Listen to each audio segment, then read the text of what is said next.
sais qu'il y a des zones de déserts médicaux, pas forcément que en banlieue. Je sais qu'il y a une différence d'espérance de vie entre Paris intramuros et Paris extramuros de 10 ans, ce qui est énorme. Et donc du coup on s'est dit comment on peut faire, comment on peut aider, parce que moi j'ai envie d'aller là où il y a un besoin pour pouvoir aider.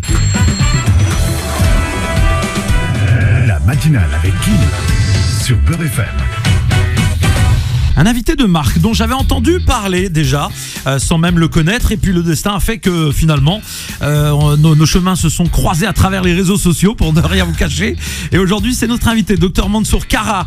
C'est un cardiologue évidemment éminent, cardiologue qui mène plein d'opérations, mais son profil est très intéressant aussi parce que voilà, c'est un jeune médecin qui a décidé aussi de repartir dans le pays de ses origines et de pouvoir allier finalement on va dire ses connaissances et de partager ses connaissances entre les deux rives de la Méditerranée, la France et l'Algérie, deux pays qui lui sont chers, dans lesquels il se sent bien. Et puis un peu à la manière de Beurre FM, voilà, c'est l'union entre les deux peuples. On est plus là pour fédérer et apporter du bien que de vouloir tenter au quotidien de diviser ces deux nations qui sont de grands pays et de beaux pays. Alors on est heureux de vous recevoir, je vais te tutoyer puisqu'on s'est tutoyé hors antenne, on va pas mentir aux gens. Ouais, avec plaisir. Docteur donc Mansour Kara, cardiologue. Alors avant toute chose, on va essayer de préciser à celles et ceux qui ne connaissent peut-être pas la spécialité qu'est la cardiologie. Qu'est-ce qu'un cardiologue ? Et qu'est-ce qu'il distingue peut-être d'un chirurgien cardiaque par exemple ? Alors moi donc déjà bonjour, merci pour l'invitation. Bonjour à tous ceux qui nous écoutent en France et en Algérie et au Maghreb aussi, parce que je sais que les ondes elles traversent les frontières. Donc la cardiologie en fait c'est tout ce qui a trait au cœur, et la différence entre un chirurgien et un cardiologue c'est que nous on fait tout pour que les patients ils soient pas opérés, qu'on les ouvre pas en deux. Alors les chirurgiens cardiaques nous servent à quelque chose parce que parfois on peut pas faire différemment qu'aller ouvrir pour aller réparer, mais avec l'évolution de plus en plus de choses se font par voie interventionnelle par les vaisseaux sans avoir à opérer. Donc le chirurgien c'est celui qui opère et le cardiologue c'est celui qui traite avec les médicaments, qui essaye de tout faire pour qu'on n'ait pas à opérer en passant par les vaisseaux, ce qui fait coronarographie par exemple et tout ça. Et puis moi j'ai une spécialité encore plus, je suis cardiologue mais spécialisé dans les malformations cardiaques des enfants et des adultes, qui est un truc encore plus, qui est une hyper spécialité, et je suis entre guillemets très sensible à ça parce qu'il y a un gros besoin en France mais aussi un énorme besoin en Afrique et en Algérie où il y a des cardiopédiatres brillants mais on n'avait pas assez, donc du coup j'avais envie d'aller aider ceux qui étaient déjà là-bas aussi parce que j'avais l'impression d'être plus utile là-bas. Machallah, ça fait extrêmement plaisir d'entendre parler de profils comme le tien, parce que malheureusement c'est pas ce qu'on entend tous les jours dans les médias. Je vais essayer de te faire découvrir un peu plus au grand public. Comment t'en arrivé à cette spécialité de la cardiologie? Comment c'est des études de médecine en Algérie, en France? C'est quoi ton parcours, que les gens puissent bien s'imaginer? Puis il y a peut-être des jeunes avant de rentrer en cours aujourd'hui ou qui n'ont pas cours ce matin et puis qui rêvent de faire ton métier. Alors moi, déjà je suis né à Alger, j'ai grandi à Oran. Et après, je suis venu pour mes études de médecine donc à Paris. J'ai eu la chance de pouvoir venir faire mes études de médecine à Paris. J'ai passé le concours il y a un petit moment déjà. Puis après ma spécialité, et je me suis spécialisé dans pourquoi j'ai choisi la cardiologie, je sais pas, parce que je suis issu aussi d'une famille de cardiologues et de chirurgiens cardiaques, donc il y a peut-être un peu une influence familiale. Oui, je pense qu'il y a une petite influence quand même. Après, un je pense qu'il y avait une petite pression à la maison. Après, j'ai grandi à Oran, donc l'oranais et le cœur, en plus, c'est obligé, quoi. Après, t'aurais pu tourner vers le rail. C'est ça, un gros fan de... C'était autre chose. Mais j'avais pas la voix malheureusement. Sinon, j'aurais fait. Et donc, du coup, après, j'ai fait cardio et je me suis spécialisé dans les malformations cardiaques parce que je voulais faire un truc différent. Et donc, une fois que j'ai fini tout ça, je me suis dit, j'étais très bien ici et je trouvais qu'on est énormément en service. Mais j'avais l'impression, mais c'est personnel une nouvelle fois et que ça ne me concerne que moi, que j'avais plus d'impact en étant en Algérie. Et donc, du coup, j'ai dit, il y a 1 an et demi maintenant, je vais essayer de rentrer. Donc, je suis rentré en Algérie. Et on a commencé à travailler là-bas, donc c'était beau, mais en même temps comme c'est une hyper spécialité et qu'il y a des technologies de pointe dont on a besoin et tout, je me suis pas complètement coupé d'ici parce qu'on a réussi avec le centre auquel je travaille, qui est l'hôpital européen Georges Pompidou ici à Paris. On a fait une espèce d'union, on a gardé une collaboration, et donc j'ai 1 semaine par mois où on fait des staffs communs et on peut traiter les cas compliqués, les discuter, parce que en fait mon constat il est simple, c'est que la maladie elle a pas de passeport. et elle fait pas de différence. Et donc du coup, il faut qu'il y ait une liberté de circulation de la science et des médecins pour pouvoir rendre service, ce qui doit être fait là-bas, parce que personne ne veut se soigner à l'étranger loin des siens. C'est important d'être proche des siens quand on se fait soigner, mais parfois on peut pas. Donc l'idée c'est de limiter les déplacements des gens quand il n'y a pas besoin, et quand il y a besoin on peut essayer de les aider, on les aide.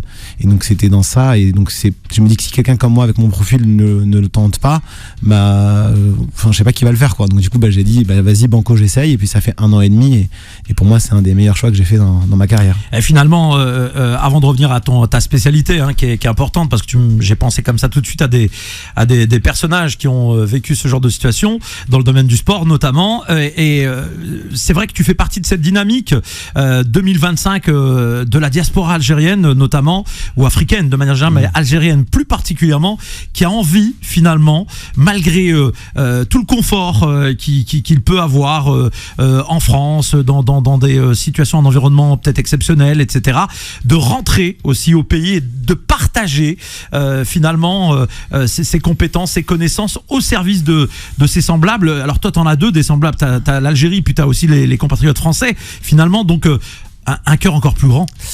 En gros, pour moi, déjà on va pas s'entendre Kim, parce que moi le terme diaspora je l'aime pas. Comme il a dit Belmadi en cette journée de Coupe du Monde, on le salue s'il nous écoute. T'as un S12, tu joues. Voilà, il est au Qatar, frérot, donc je sais pas, peut-être qu'il nous écoute, il est énervé après ses jours en ce moment. Et donc du coup, mais en gros, globalement, pour moi, pour moi, en termes de médecin, il y a sciences humaines. C'est-à-dire que pour moi, je fais pas de différence de passeport, je soigne les gens peu importe leur culture, et je vais là où il y a besoin. Ça c'est le serment d'Hippocrate. Non mais même sans ça, c'est-à-dire que dans ma philosophie, donc moi je suis rentré en Algérie parce que en fait j'avais l'impression d'avoir de l'impact là-bas, parce que j'avais besoin, mais en fait ça s'est fait comme ça, et je suis bien là-bas. Je rentre pas dans un mouvement, je veux dire, et je pense que c'est pas parce qu'on ne rentre pas aussi qu'on n'est pas bien. C'est-à-dire que moi je pense que tous ces choix-là sont individuels, et que donc du coup tout le monde doit avoir un seul message, et où est-ce que je suis le plus heureux. Ça veut pas dire que t'es moins heureux ailleurs. Donc si t'as l'impression d'être heureux en Algérie, marhaba, c'est super, parce que je le conseille, parce que vraiment c'est magnifique. Et si t'es heureux ici, ça fait pas de toi un moins bon Algérien ou un bon humain. Il faut être heureux, et c'est un choix personnel. Donc je pense pas que ce soit une dynamique moi collective. Je pense que clairement c'est chez moi, et que je me sens chez moi, et que ça a toujours été comme ça chez moi. Mais c'est exactement comme la dynamique. Moi j'aime bien les parallélismes avec le foot, des joueurs binationaux. C'est pas parce que tu choisis pas l'équipe d'Algérie que tu restes pas algérien. C'est des choix qui sont dictés par le cœur, et moi c'était sûr que c'était l'équipe d'Algérie. Peut-être. Je dis rien. Ou Cherki. Pas de nom, on donne pas de nom. On donne des noms, mais bon, on les salue. De toute façon, ce sont de grands sportifs. Mais non, mais c'est important malgré tout. Bon, moi, je comprends ta philosophie de vie, mais pour autant, il y a quand même forcément dans cette, on va dire, dans cette dynamique, il y a quand même forcément cette volonté aussi d'apporter. Parce que je suis désolé, on va mettre les pieds dans le plat. On sait que, et c'est pas une critique que j'aimais. Je dis juste une réalité. Il y a beaucoup de médecins algériens ou qui ont été formés en Algérie, dans les universités algériennes, qui ont quitté le pays, qui sont installés, je termine, qui sont installés ailleurs, et qui apportent leurs compétences, et qui sont très reconnus, qui sont exceptionnels. Par exemple, moi je sais qu'en France, on en a beaucoup parlé, t'avais 40% du personnel médical de haut niveau dans les hôpitaux français qui sont d'origine algérienne, et on se dit parfois, par exemple, je parle d'Algérie, mais ça peut être valable pour le Tchad, pour l'Afrique du Sud, peu importe, on se dit bon, ces compétences seraient aussi utiles, tu vois, au pays d'origine, et aujourd'hui j'ai l'impression quand même, je le répète et j'insiste là-dessus parce que c'est mon sentiment, mais peut-être aussi de beaucoup de gens, on constate beaucoup de jeunes qui montent des startups et qui commencent à travailler avec le pays d'origine. Tant mieux, c'est un pont, c'est dans le sens constructif que je parle évidemment. Moi je dis il y a plusieurs choses dans ce que tu dis, et c'est un dossier qui m'intéresse beaucoup, parce qu'on a monté aussi un réseau de cardiologues maghrébins qui s'appelle Casbah Cardio, où on regroupe tout le monde, et donc c'est un truc auquel je me suis beaucoup intéressé. Je pense qu'il y a deux choses à dire, c'est que globalement oui, il y a beaucoup de médecins. Je crois que la France a annoncé qu'il y avait eu 5000 personnes qui avaient passé le concours là, des EVC, des équivalences, mais quand on se rend compte que l'Algérie chaque année, je parle de l'Algérie parce que c'est le pays que je connais le mieux, bien sûr, chaque année elle diplôme 6000 médecins. C'est-à-dire que si on fait la moyenne de tout ça, c'est-à-dire que c'est quoi? C'est 5% des mecs sur les 5 dernières années. Donc oui, c'est beaucoup en termes de valeur absolue, mais en termes de pourcentage, c'est rien.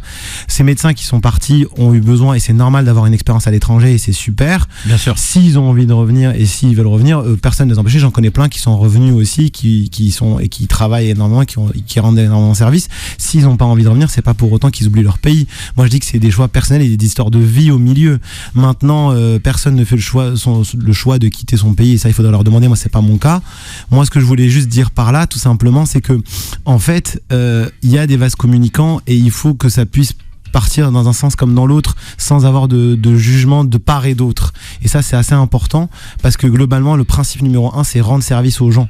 Et si vous êtes ici, vous soignez des gens, vous rendez service aussi. Donc, c'est des choix personnels et il ne faut pas les stigmatiser. Et nous avons le bonheur et le plaisir de recevoir un docteur, mesdames et messieurs, un cardiologue. Il s'appelle le docteur Kara, Mansour Kara. Donc, il est présent sur notre plateau. Tout va bien, hein? Alhamdoulilah, ça va. Alors, je voudrais te gronder à l'antenne, dire aux auditrices, auditeurs qu'il a bu un café avec du sucre, mesdames et messieurs. Tout le monde nous dénonce ici, c'est incroyable. Et ça, docteur, c'est pas bon. Moi, j'ai eu des petites galères. Une alerte, je peux te dire, ça m'a servi de leçon. Dorénavant, c'est café sans sucre depuis 1 an. Et je m'y suis habitué, hein. T'as le droit. Bon, je me suis... Le docteur le dit, oui, c'est bien. Il me conforte pas dans l'idée. Alors, docteur, dans un instant, on va parler d'une belle opération, s'appelle les Cœurs oubliés, qui s'est déroulée donc à Mantes-la-Ville le 30 et 31 août, hein, c'est ça? 30 et 31 août à Mantes-la-Ville et le 6 septembre à Saint-Denis. À Saint-Denis dans le 9-3, un département qu'on aime beaucoup et une ville qu'on aime beaucoup, bien entendu. Faudel, on a un docteur parmi nous ce matin. Faudel, pas de problème de cœur. Je parle pas évidemment de sentimental, hein. Non, pour l'instant, j'ai pas de problème. J'ai pas d'essoufflement parce que docteur, je voudrais le balancer en direct, hein. Il y a quelque temps, il était très essoufflé quand il faisait quelques efforts. C'est vrai. Alors, tu fais pas beaucoup de sport. Voilà, exactement. Combien tu fais de sport par semaine? Alors là, 0. 0, docteur. Ah, c'est pas bien. moins 0, Docteur, c'est pas bien du tout. On valide pas du tout, quoi. On valide pas du tout, Faudel. Ça va pas du tout, quoi. Faudel. Ah, je vais reprendre Une le petite sport. Oui, bien sûr. Alors, vous savez quoi? Il avait pris. Ça, c'est une histoire. Docteur Mansour, il a pris une carte donc dans un fameux centre de sport orange et noir. Ouais. Si tous ceux qui avaient pris une carte, ils avaient fait du sport. Le mec, il a enrichi le. Exactement. J'ai juste récupéré le cartable gratuit. Il a enrichi basique depuis un certain temps parce qu'il y va jamais. Donc les machines ne s'usent pas. Et c'est bien, il est solidaire des autres sportifs. Franchement, moi, et grâce à lui, il n'y a pas trop de queue au niveau de la machine, quoi. Voilà, Bon, Faudel, merci en tout cas. Je t'en prie. Et on rigole, mais on va revenir à ce sujet, hein. Peut-être même laisser tout à l'heure un ou deux éditeurs passer un coup de fil parce que nous, on est comme ça.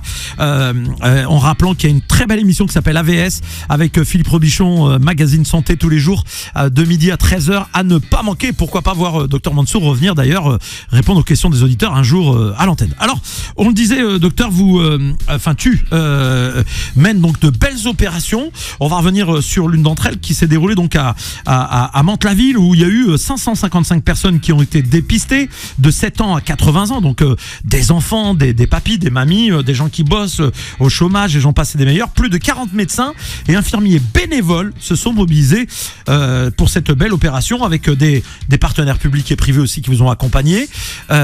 Avant toute chose, expliquons ce qu'est cette opération Les Cœurs oubliés. Alors, cette opération, elle est née d'un constat simple. C'est avec Kamel Ben Youssef, qui est un de mes patients, d'ailleurs. Je le dis, je romps le secret médical parce que lui-même le dit à tout le monde, donc ça va. Et donc, du coup, on a eu cette idée-là de se dire, moi, j'avais monté une émission de dépistage à Oran, en Algérie, sur les malformations cardiaques. Et je lui dis quand même, globalement, ce serait fou de faire ça parce que je sais qu'il y a des zones de déserts médicaux, pas forcément que en banlieue, parce qu'il faut arrêter avec le cliché de la banlieue versus par l'intramuros, mais aussi dans les zones rurales. Je sais, parce que les études m'avaient choqué, qu'il y a une différence d'espérance de vie entre Paris intramuros et Paris extramuros de 10 ans, ce qui est énorme.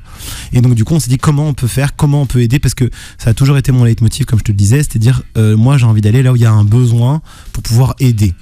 Et donc du coup on a pensé à ça grâce à nos partenaires qui nous ont suivis, notamment le professeur Marie-Jean du service Pompidou et le professeur Laurent Sidrin qui est ma chef de service à Pompidou, que je salue aussi, mais aussi General Electric, Eloge Tignan, Omoron qui nous a appelé pour nous donner des tensiomètres, et la localité de Mantes-la-Ville, Agir Debout, qui est le Restons Debout, pardon, qui est l'association locale qui a dit on peut vous aider aussi, le FC Mantois qui nous a dit nous on peut grave monter quelque chose. Donc on s'est dit nous on va proposer nos services aux localités, aux assos ou à la localité comme c'est le cas à Saint-Denis, et de dire tout simplement si vous voulez on est là et nous on débarque avec les moyens médicaux et ce qu'il faut.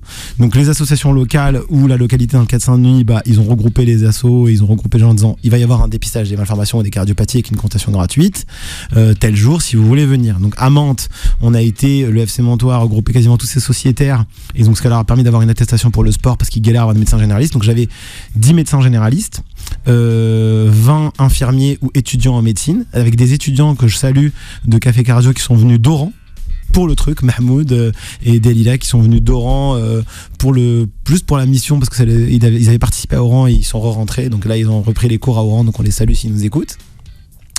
Et s'il y avait besoin ou s'il y avait une question, il y avait 5 cardiologues qui étaient là, qui du coup pouvaient soit répondre au problème s'il y avait un doute sur l'ECG, ou faire une échographie cardiaque d'emblée pour voir s'il y avait une malformation ou quoi. S'il y avait un doute qui était persistant, qui était entre guillemets confirmé ou persisté à la suite de ces examens-là, on adressait les gens directement au cardiologue avec le numéro direct de la secrétaire, où on leur donnait même des rendez-vous directs, ce qui permettait de raccourcir le parcours patient avec la galère qu'on sait de trouver un rendez-vous. C'est ce que j'allais y venir. T'appelles le standard, il répond pas. J'allais y venir. Vous êtes finalement, cette opération permet au commun des mortels, aux citoyens, d'accéder, on va dire, à ce service santé auquel finalement il n'a pratiquement parfois même pas le droit, parce que malheureusement, bon, il y a les déserts médicaux, bien entendu, mais il y a aussi chez les spécialistes une longue file d'attente. Moi, je consulte un cardiologue une fois par an, etc. Faut prendre son rendez-vous à l'avance. C'est pas donné à tout le monde de l'obtenir. Alors bon, pour celles et ceux qui ont des réels problèmes de santé, ça peut être parfois dramatique et vital. Exactement. En tout cas, je sais que dans certaines régions, ce qui est moins le cas à Paris, mais c'est vrai, mais dans certaines régions, il y a une tension médicale forte. On avait 2 options, soit on se gardait les bras croisés, qu'on disait ah là là, il y a pas, c'est grave, c'est compliqué, on discutait, soit on disait il faut qu'est-ce qu'on fasse, un peu comme ce qu'ont fait à l'époque les restos du cœur, en disant il y a un problème, il faut qu'on trouve une solution temporaire. Et on a trouvé cette solution-là, qui est une solution, je l'espère, temporaire, parce que j'espère que il va y avoir très vite beaucoup de médecins qui vont être je sais diplômés. pas si vous avez l'idée comme Coluche, le pauvre, s'il nous voit de là-haut, il doit se dire le temporaire a duré. Moi je suis optimiste. Et je veux. C'est bien. C'est pour ça que j'avance. Sinon je me lève plus le matin. Non, c'est bien. Moi aussi je suis optimiste. Je me lève tous les matins. Pour autant, parfois, je me pose des questions. Mais allons-y, c'est donc, bien. Du coup, donc j'ai dit donc voilà, donc tentons ça. Et donc là, on a commencé ces deux épisodes-là. Il va en avoir d'autres parce qu'on a été contacté par d'autres localités. Et l'idée, c'est pas voilà, donc on l'a fait à Oran, on l'a fait et on va là où il y a besoin, sans limite de frontières, parce que comme je disais une nouvelle fois, c'est notre leitmotiv. La maladie, elle a pas de frontières, et donc du coup, elle a pas de passeport, elle fait pas de distinction de race, de religion, d'argent, et donc on va partout, et c'est ce qui permet aussi donc de rendre service. Donc là, à Oran, donc ça a été un succès parce qu'on a pu dépister aussi les malformations cardiaques, mais même à Saint-Denis, je parle de Saint-Denis, on a eu sur 303 patients à Saint-Denis, on en a eu 11 qu'on a adressés au cardiologue avec 2 risques de mort subite avérés qui ont été vus en consultation, qui seront vus cette semaine en consultation tout de suite. À Mantes-la-Ville, 580, on en a vu 11 qui ont été adressés pour des cardiopathies suspectées. Et donc du coup, globalement, on a eu l'impression quand même de rendre service. Et ce que je disais à tous à toutes les équipes au début du speech, je leur dis mais même si on n'adresse personne, le simple fait d'avoir dit à 303 personnes votre cœur il va bien, déjà c'est super. Ça change la vie, bien sûr. Non mais c'est pour ça qu'aujourd'hui on est très heureux de te recevoir ici. Puis on salue évidemment tous tes collaborateurs, tes confrères, les professeurs qui sont à vos côtés. Moi je salue ces initiatives que vous avez lancées et menées, que vous menez de front, parce que effectivement je vais en se vexer aussi. Pour Saint-Denis, il y a eu le centre cardiologique du Nord aussi qui nous a aidé, qui est le centre cardiologique adossé à côté, qui nous a soutenu avec des cardiologues qui sont venus, le docteur Mamri que je salue, le docteur Abdellaoui.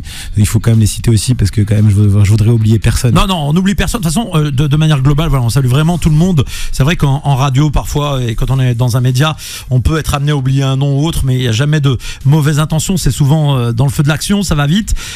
Petite question justement concernant ces gens que vous avez rencontrés et à qui vous avez finalement peut-être sauvé la vie. Parce que justement pris à temps. Qu'est-ce que vous avez eu comme retour de ces gens-là qui peut-être parfois n'ont jamais vu de cardiologue de leur vie finalement? Alors, pour l'instant, on n'a pas de retour. Surtout, ils étaient contents qu'on trouve quelque chose. Enfin, contents non, parce qu'ils étaient quelque part un peu, ils tombaient des nues, mais en même temps, ils étaient soulagés de se dire parce que il suffit pas de dire à quelqu'un t'as un problème. Si tu trouves pas de solution derrière, tu dis bon bah voilà, t'as un problème, bah voilà un numéro, appelle, t'auras rendez-vous dans 6 mois. C'est horrible. Donc du coup, c'était important pour nous de leur donner une solution très rapidement, une solution qui soit non onéreuse, parce qu'on les adresse à l'hôpital, donc du coup un centre qui prend en charge la carte vitale en secteur 1. Et donc du coup, c'était important de pouvoir leur faciliter la vie, et que le temps d'attente entre la fin de confirmation de diagnostic et le dépistage soit très court. Comme je disais, les 2 de Saint-Denis, ils ont été vus samedi. Là, ils ont rendez-vous aujourd'hui et demain. Donc, je pense qu'en termes de délai, c'est incroyable. Donc, ouais, effectivement. Et tout cas, ce qui était plus beau à voir, c'est de dire à quel point il y a eu des gens qui nous ont contactés, parce que moi, c'est sur les réseaux sociaux, ils m'ont contacté pour être volontaire. Et donc, du coup, il y a eu des gens qui m'ont dit, je suis pas médecin, est-ce que je peux venir pour aider? J'ai dit, bien sûr. Et il y avait de tout. Il y a des gens qui sont venus donc faire l'accueil, il y a des gens qui sont venus adresser les malades, il y a des gens qui sont étudiants en médecine qui est venu donc juste pour faire les ECG.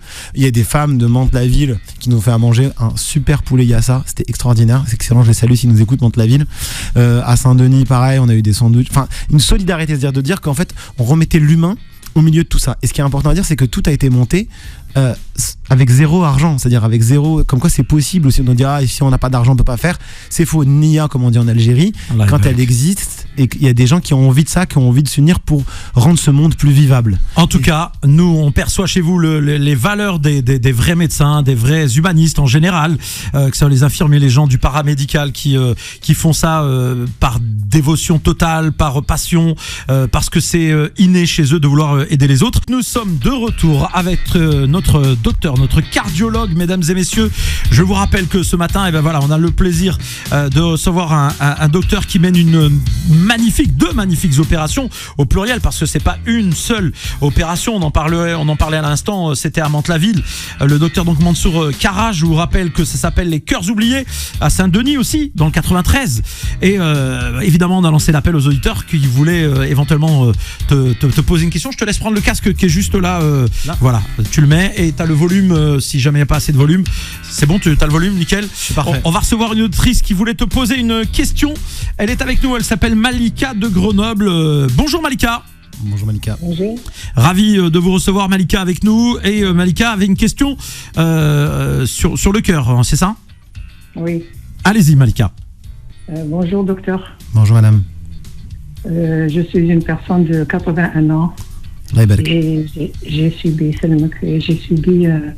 je suis porteuse d'un défibrillateur depuis le 30 avril dernier, parce que j'ai fait un arrêt cardiaque subitement dans une agence de notre ville, et on m'a mis à l'hôpital. J'étais presque morte, ou je sais pas. On m'a réanimée, et grâce à Dieu, alhamdoulilah, on m'a mis un défibrillateur, mais je pense que c'est un petit peu tard, parce que le défibrillateur il tient plusieurs années, mais moi j'ai 81 ans et je suis vers la fin de ma vie et je ne peux pas le vivre jusqu'à 90 ans quand même.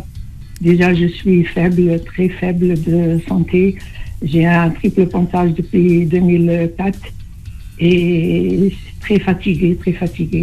Alors je voudrais savoir si pour la fin de ma vie, comment je vais finir. Est-ce que si le défibrillateur il tient encore 10 ans, je ne peux pas, comment faire, docteur? Alors, déjà, le défibrillateur, il faut quand même vous permettre de, entre guillemets, de régler le problème cardiaque et d'arrêt cardiaque et de vous maintenir en vie. C'est quand même une chance. Et c'est super que vous ayez pu en bénéficier, parce que dans certains pays, malheureusement, ils ne peuvent pas l'avoir et ça coûte très cher. Et donc ça, alhamdoulilah déjà. Maintenant que j'entends que vous êtes fatigué et tout, maintenant on est tous entre guillemets, moi je sais pas si vous êtes croyante ou pas, mais c'est Dieu qui décide, c'est Dieu qui donne, et alhamdoulilah, quand est-ce que vous allez finir, vous savez pas, ça peut durer, et alhamdoulilah, vous avez, je sais pas, votre famille, ils ont besoin de vous, il faut pas non plus, et je comprends que vous êtes fait. Par contre, effectivement, on sait pas quand on décède, mais il faut bien vivre, et donc on sent qu'il y a l'inquiétude, docteur, et le moral qui est important. C'est ce que j'allais dire, il faut bien vivre, et donc ça, sur ça, il faut pas rester. Oui, pardon, madame. Excusez-moi, docteur, j'ai juste quelque chose à préciser. J'ai trop faibli depuis le décès de mon fils le mois du Ramadan dernier. J'ai perdu un fils de 58 ans qui était en bonne santé et sans souci.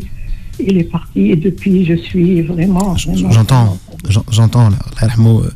c'est quelque chose de terrible. Il n'y a pas de douleur pour décrire une maman qui perd son enfant. Je sais que c'est dur, mais ça, justement, il faut qu'on trouve des solutions. Il ne faut pas que vous restiez comme ça. Il faut que vous en parliez à votre cardiologue qui vous suit pour équilibrer les traitements. Peut-être, je sais que nous, on n'aime pas trop ça parce qu'on se dit mais il faut de temps en temps essayer de se faire aider par des gens.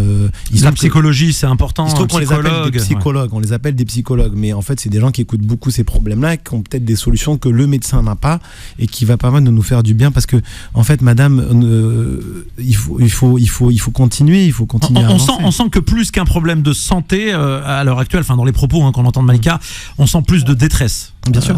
Humaine. Mais sachez, madame, je suis loin d'être un médecin ou quoi que ce soit, mais sachez qu'en tout cas, vous avez des gens autour de vous, comme l'a dit le docteur, qui vous aiment, des proches, des amis, des voisins, des voisines, et c'est facile. Bon, de mon point de vue, c'est peut-être facile de le dire, mais essayons de positiver. On a tous autour de nous. Alors moi, je vous le dis sans mal, j'ai un membre de ma famille qui est malade, gravement malade, mais on essaie de positiver et se dire, alhamdoulilah, c'est Rabbi qui décide, comme l'a dit le docteur. Et puis, on a toujours des gens plus en détresse que nous. Donc, quand on regarde autour de nous, on voit l'actualité, on voit des choses dramatiques. On se doit de se battre, non ? Oui. Et si vous voulez venir à Oran, marhaba bik. Je vous reçois. Ah voilà, le docteur il vous invite, madame. Alors, vous venez à Oran. il est sympa, le docteur. Merci beaucoup. Merci à vous, Malika, on vous embrasse. Je suis de naissance oranaise, moi aussi. Ah bah voilà. Quarantita. Merci à vous, madame Malika. À très bientôt. Je vous souhaite une bonne carrière et beaucoup de plaisir et beaucoup de... Merci le Hadja. Merci beaucoup le Hadja. Merci beaucoup à vous. Bon, on sent que... Justement, une question pratique. Quand on a des opérations comme ça, cardiaques, etc., moi j'ai des amis qui ont subi des pontages, c'est ça, coronariens, ou des stèmes, ou des... Alors stent, c'est le cardiologue, le pontage c'est chirurgical, justement. D'accord. Quand on peut pas mettre le ressort. Voilà, exactement. Est-ce qu'il y a besoin d'un accompagnement après psychologique, ou alors finalement ça se passe tranquillement? En fait, le truc c'est que c'est tellement variable, l'être humain, et c'est ça qui est beau, c'est qu'on n'est pas des machines. Face à une même aventure, face à une même complication, on n'a pas la même chose et on n'a pas le même vécu, et donc du coup il y en a qui ont besoin de se faire aider parce qu'ils ont exprimé la demande, il y en a qui voudront pas se faire aider parce qu'ils voudront s'en sortir tout seuls, ils veulent que les hommes, moi j'ai besoin de personne, et donc du coup on peut pas imposer les choses aux gens, on peut pas imposer de se faire traiter, on peut pas imposer de se faire suivre, mais on peut que le proposer et on peut être à l'écoute, mais c'est au patient s'il sent vraiment qu'il a un besoin de parler, d'exprimer autre que à sa famille et à son entourage, parce qu'on a la chance, notamment dans certains patients, surtout chez nous au Maghreb, on est très entouré, on a une famille qui est très présente, mais s'il y a besoin, il faut qu'il émette le souhait, et du coup nous qu'on lui trouve des solutions. Ouais. En une minute, on a une autre auditrice qu'on va accueillir à l'antenne parce qu'on avait donné le numéro, elle s'appelle Yasmina, elle voulait poser une question au docteur. Bonjour Yasmina. Bonjour. Bonjour. Voilà, je m'appelle Yasmina. Donc ma question, c'est que justement, c'est par rapport à l'autre auditrice. Donc moi, mon souci, c'est que il y a un hôpital qui me propose de me poser les pacemakers, et l'autre hôpital, il privilège plutôt un défibrillateur. Et je suis complètement confuse. Et là, donc là, on me dit, je subis aussi la pression par rapport à ma famille qu'il fallait faire cette intervention. Et là, je suis un peu indécise par rapport à ça. Alors Yasmina, la question, la réponse, elle est simple. Hein. La réponse, elle est simple. Moi, je pense que déjà, c'est jamais bon. Il faut prendre un cardiologue en qui vous avez confiance et une équipe en qui vous avez confiance et aller avec eux. Je sais que la confiance, c'est quelque chose qui s'explique pas. Et surtout, un truc, c'est vous qui êtes malade et c'est vous qu'on opère et c'est vous qu'on doit traiter. La famille, elle est là, elle est dans la voiture, mais elle doit garder sa place. C'est vous qui conduisez la voiture. Le médecin, moi, j'ai envie de dire, c'est Google Maps, c'est Waze, et vous avez le volant. Et les autres, c'est que des commentateurs. Donc, ils sont là que pour commenter, machin et tout. Donc, moi, mon avis qui est plutôt psychologique, c'est choisissez l'équipe qui vous fait le discours, ou du moins qui vous convient le plus et qui vous convainc le plus. Donc n'hésitez pas à reposer des questions au cardiologue et tout machin, et tenez-vous-en à ce médecin-là. Si vous voyez 10 000 médecins, il y aura toujours un mec qui aura un avis différent, il y aura toujours quelqu'un, et du coup ça va user les équipes. Ils vont se dire ça sert à rien, elle va encore nous poser des questions, elle va aller voir ailleurs, et ça c'est pas bon pour vous. On a toujours l'impression mais si on demande plusieurs avis ça va être mieux. Non, c'est faux, on perd du temps et souvent on use les équipes. Donc prenez un médecin, un cardiologue en qui vous avez confiance, écoutez-le et allez-y et faites ce que vous voulez. La famille, entre guillemets, elle est là pour accompagner. Comme ça, et décider tout mosquito. Ils sont là pour accompagner, ils sont pas là pour décider à votre place. Voilà Yasmina pour la réponse très brève mais efficace du docteur. Merci à vous. Merci Yasmina, wa rabbi shafik inchallah. On arrive pratiquement à la fin de l'émission. D'abord, avant toute chose, on va rappeler vos réseaux sociaux parce que ces opérations, il y en a tellement plein. On va revenir dans un instant aussi avec la dernière, notamment que vous menez en Algérie à Oran particulièrement, mais rapidement vos réseaux sociaux. Alors c'est Docteur Mansour Kara sur Instagram ou Mansour Kara sur TikTok, je crois. Et play ça. Mansour, Mansour. et Kara, K-A-R-A. Donc DR, Mansour Kara et Mansour Kara sur TikTok. Le temps passe très vite. Le docteur Kara est avec nous, Mansour. Dernière ligne droite. Alors on va aborder donc aussi ces opérations que vous menez à Oran. Vous êtes installé là-bas et là aussi il se passe de belles choses. Exactement. Depuis qu'on est rentré, on a fait plein de choses d'un point de vue médical. Donc on a fait même des collaborations entre des experts européens en rythmologie qui viennent régulièrement tous les 15 jours pour former des gens sur place et aussi consulter gratuitement.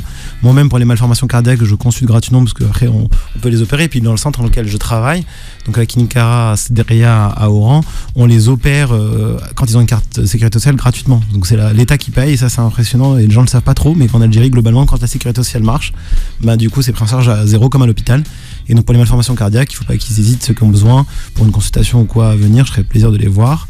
Et on donne avec des étudiants maintenant, on est 500. On fait aussi des cours aux étudiants une fois par mois avec même des copains à moi qui viennent leur donner des cours, les entraîner à la prise de parole et tout ça, des professeurs locaux d'université aussi, on a appelé ça Café Cardio. Et même si vous avez envie de passer de passage à Oran, vous voulez rencontrer les étudiants, ils seront toujours heureux de rencontrer des gens qui viennent les rencontrer, ils font plein de choses et gros big up à tous les étudiants que je connais d'Alger, d'Oran qui sont venus, de Mostagadem, de Constantine, Tlemcen, enfin de toute l'Algérie parce qu'ils viennent de toute l'Algérie généralement et j'ai hâte de les retrouver la semaine prochaine, prochain Café Cardio. On aura le plaisir de vous recevoir à nouveau. Alors j'ai suggéré au docteur de peut-être venir de temps à autre dans la matinale, répondre comme ça à des questions aux auditeurs, puis on va aussi le mettre en connexion avec Philippe Robichon parce que ça mérite encore une belle émission plus approfondie, en détail, et on a été ravis de t'accueillir en tout cas Mansour ici sur Beurre FM. Moi aussi, merci. On rappelle tes coordonnées s'il te plaît, les gens qui nous écoutent là, qui ont envie de te contacter. Alors docteur DR Mansour Kara, Mansour Kara sur Instagram ou bien Mansour Kara sur TikTok, Mansour Kara. Merci docteur. Et sinon à Oran, marhaba bikoum quand vous voulez, c'est un plaisir. Merci de m'avoir reçu, merci à tout le monde et restez ensemble. Vous divisez pas, vraiment. Merci beaucoup en tout cas pour ce message positif ce matin. Excellente journée sur Beurre FM.